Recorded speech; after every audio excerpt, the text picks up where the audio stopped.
Ayan. Okay na? Ayan mga idol, kasama ko ngayon si Kukoy. Napakabait na bata.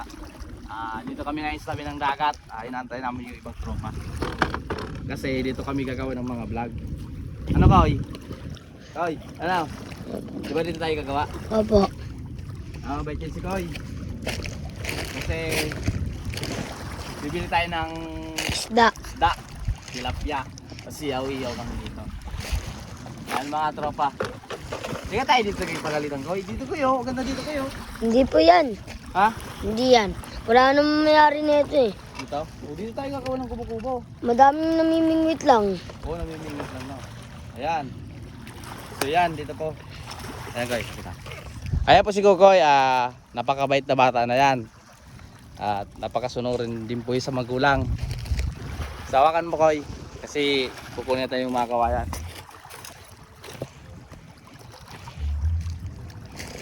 Layo na ni Kuya. Ha? Layo mo na. Ayan. Dito sa... Diyan ka lang Koy, stay ka lang Koy. Ayan. Gagawa po kami ng kubo dito mga idol. Dahil dito po kami mag-iyaw-iyaw. Di ba Koy? Opo. Bait yan si Koy.